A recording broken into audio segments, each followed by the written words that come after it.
નમસ્કાર મિત્રો, સ્વાગત છે તમારું અમારી ચેનલ ગુજ્જુ વાતોમાં। આજની આપણી વાર્તા છે જુમણાની ચોરી સત્ય ઘટના। લેખક શ્રી ઝવેરચંદ મેઘાણી। ખડકાળા ગામમાં કાળા ખાચર નામે એક કાઠી રહેતા હતા। એને લોકો આપા કાળા કે કાળા ખુમાણ નામથી પણ બોલાવતા। આપા કાળાને ઘેર 8 છાતીની જમીન હતી, પણ 80 છાતીના ધણીને પાલવે એવી પરોણા ચાકરી પોતાને આંગણે રાખવાનું આપાને બંધાણ થઈ ગયું હતું। એટલે આપો આજ આધેડ અવસ્થામાં પૈસે ટકે ડૂબી ગયા હતા। ડેલીએ બેઠા બેઠા કસુંબાની કેપ કરીને કાઠી પોતાનું દુઃખ વિસરતા હતા, પણ ઓરડે બેઠેલી કાઠિયાણીને તો પોતાની આપદા વિસરવાનો એકેય ઉપાય નહોતો। મહેમાનોના ભાણા સાચવવા અને મોળપ કહેવાવા ન દેવી, એવી મૂંઝવણો દિવસ રાત આઈને ઘેરી લેતી। એમાંય 7 ખોટના એક જ દીકરા લાખાને હવે પરણાવ્યા વિના આરોવારો નહોતો। વેવાય ઘોડા ખૂંદી રહ્યા હતા, વહુ મોટા થયા હતા, પણ વેવાયની સાથે કાંઈક રૂપિયા ચૂકવવાનો કરાર હતો, તે વિઘ્ન હતું। કાઠી આઈએ આપા કાળા ખુમાણને ધધડાવ્યા। કાઠી, આમ કાંઈ આબરૂ રહેશે? તમારું તો રૂવાડે કાં ધગતું નથી? વેશવાળ તૂટશે તો શું મોટું દેખાડશો? ત્યારે હું શું કરું, બીજું શું? ભાઈબંધોને ઊભે ગળે ખવડાવ્યા છે, તે આજ તો એકાદાને ઉંમરે જઈ રૂપિયા 1000નું વેણ નાખો। આપણે ક્યાં કોઈના રાખવા છે? દૂધે ધોઈને પાછા દઈશું। આપા કાળાને ગળે ઘૂંટડો ઉતર્યો। એણે નજર નાખી, જોઈ મનમાં થયું કે વંડે પહોંચું। ભૂવો આયર તો મારા બાળપણનો ભાઈબંધ છે, ઘોડિયાનો સાથી છે। ભગવાને એને ઘેર માયા ઠાલવી છે, લાવ ત્યાં જ જવા। વંડા એ ખુમાણ પંથકમાં એક ગામડું છે। ઘોડીએ ચડીને કાળા ખુમાણ એટલે કે આપા ખાળા વંડે ગયા। ભૂવો એક મોટો ખ્યાતિ ધરાવતો આયર હતો, એના ઘરમાં લક્ષ્મીનો વાસ હતો। કાળા ખુમાણને આવે વખતે એ ટેકો આપે ખરો, પણ જઈને જુએ તો ભાઈબંધ ઘેર ન મળે। ગામતરે ગયેલા ઘરમાં આયરાણી હતા, તેણે આપાને તાણ કરીને રાત રોક્યા। વાળું કરતાં કરતાં આપાએ વાત ઉચ્ચારી, બાપ, બોન, લાખાનો વિવાહ કરવાની ઉતાવળ છે। રૂપિયા 1000 સારું થઈને મારે જમીન મેળવા ન જવું પડે, એની આશાએ હું અહીં ભાઈને મોઢે થવા આવ્યો, પણ ભાઈ તો ન મળે। રસોડામાંથી આયરાણીએ કહેરાવ્યું, આયર તો લાંબે ગામતરે ગયા છે। હશે બાપ, જેવા મારા તકદીર। સવારે હું વહેલો ઉઠીને ચડી નીકળીશ। રાતે બાઈએ વાણંદને કહ્યું, આપાને માટે હું વાપરું છું તે ગાદલું નાખજે, અને મારો ઓછાડ કાઢી લઈને નવો ઓછાડ પાથરજે। વાણંદ ગાદલું ઢાળીને ઓછાડ ઉપાડે છે, ત્યાં તો ગાદલાની અંદર સોનાનું એક જૂમણું દેખ્યું। સ્ત્રીઓનો નિયમ છે કે સૂતી વખતે ડોકનો દાગીનો ઉતારીને ઓશીકે મૂકે। બાઈએ આગલી રાતે જૂમણું કાઢીને ઓશીકે મૂકેલું, પણ સવારે જૂમણું શરત ચૂકથી ગાદલામાં જ રહી ગયેલું। વાણંદે પથારી કરી, આપાને પોઢાડી જૂમણું સંતાડીને પડખે જ પોતાનું ઘર હતું ત્યાં ચાલ્યો ગયો।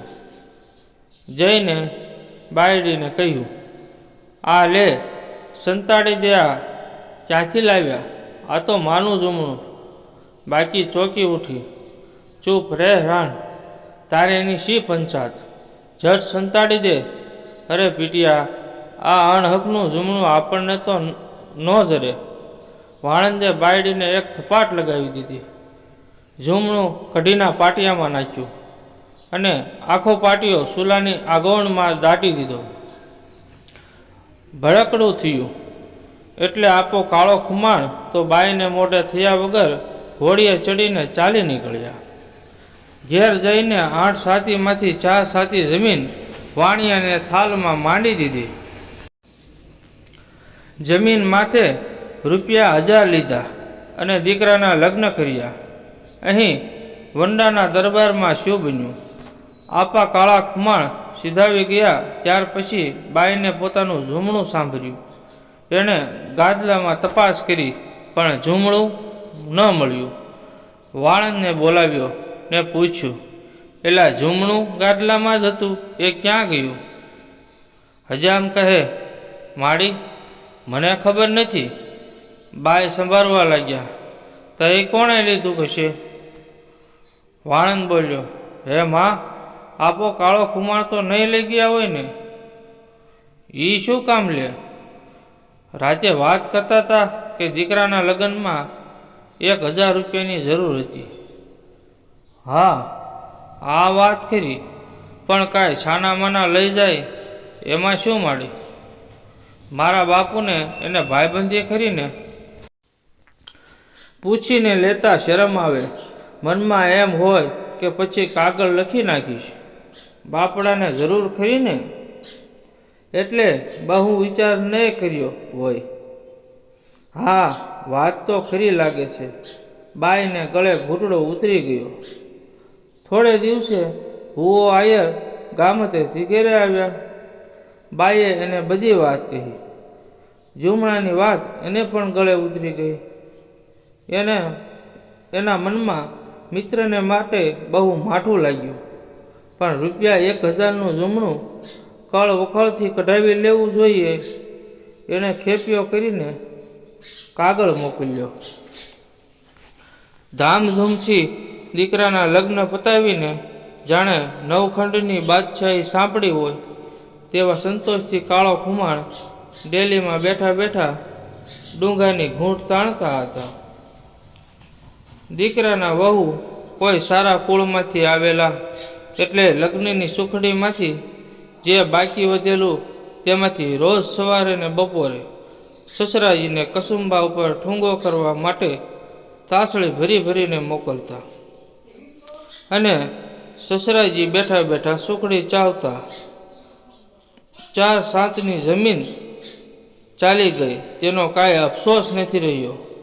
દીકરો પરણાવીને બાપ જે સંતોષ પામે છે તેની જાણે જીવતી મૂર્તિ ખેપીએ ભર ડાયરા વચ્ચે આવીને આપાના હાથમાં કાગળ મેલ્યું. અંદર લખ્યું હતું, ગાદલામાંથી ઝૂમણું લઈ ગયા છો, તે હવે જરૂર ન હોય તો પાછું મોકલજો, અને જો ખર્ચાઈ ગયું હોય તો એની કિંમતના રૂપિયા 1000 વેળાસર પહોંચાડજો. ભર નીંદરમાં પોટેલા કોઈ નિર્દોષ માણસને મધરાતે સરકારી સિપાઈ આવીને હાથકડી પહેરાવે તેમ આપા કાળાને આ કાગળ વાંચીને થઈ ગયું. માનવીને માથે આબ તૂટી પડે એ વાત એને ખરી લાગી. ધરતી જાણે એની નજર આગળ ચક્કર ફરવા લાગી. પણ કાઠીનો દીકરો ઘૂંટડો ગળતા આવડે ખેપિયાને જવાબ લખી આપ્યો. લખ્યું, હા, ઝૂમણું લાવ્યો છું. ઘરેણે મુકાઈ ગયું છે. છોડાવીને થોડા વખતમાં આવું છું. જે બાકીની 4 સાતીની જમીન રહી હતી તે માંડી કાઠીએ બીજા 1000 રૂપિયા ઉપાડ્યા. નવું 16 વલા હેમનું ઝૂમણું ઘડાવ્યું. ઝૂમણું લઈને ઘોડે ચડી એણે વંડાનો રસ્તો લીધો.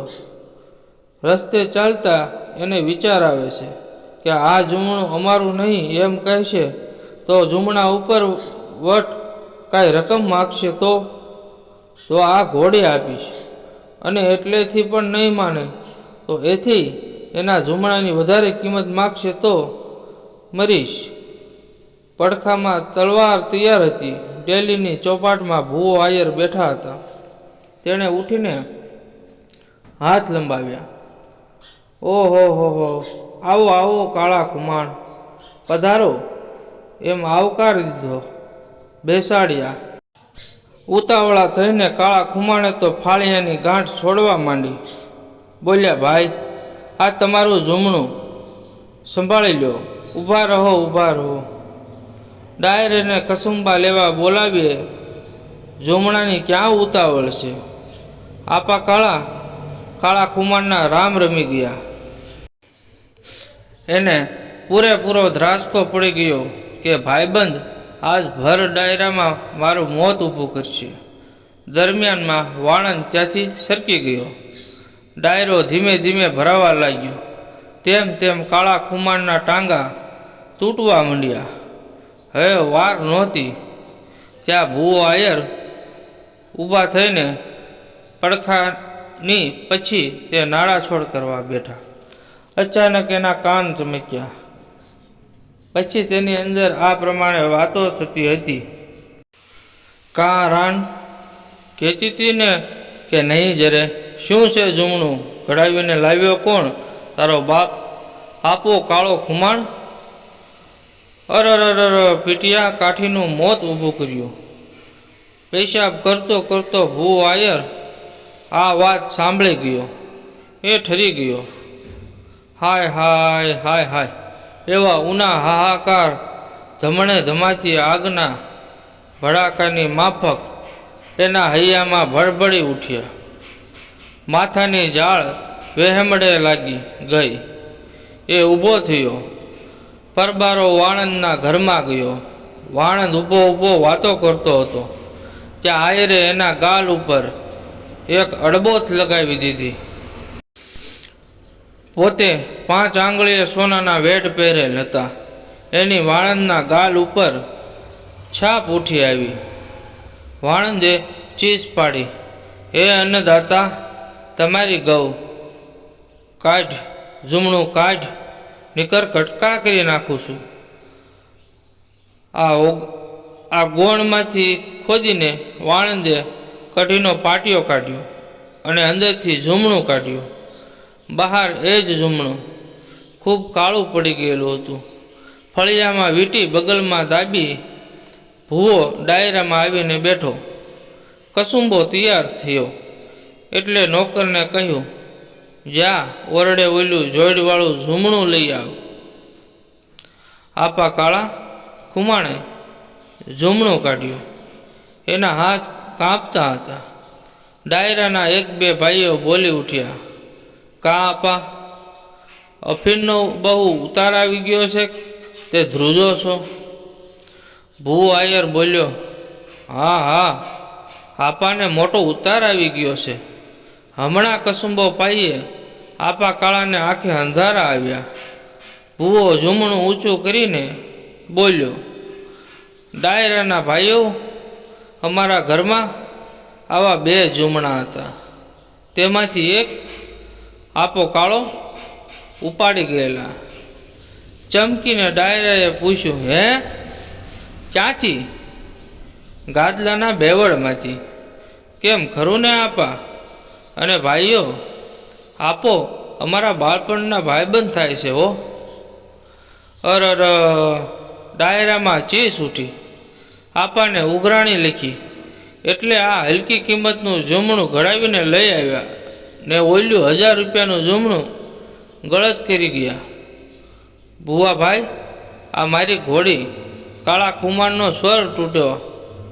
ધીરે રહીને ભુવા આયરે પોતાની બગલમાંથી ફાળી ઉખેડીને અંદરથી જૂમણું કાઢ્યું.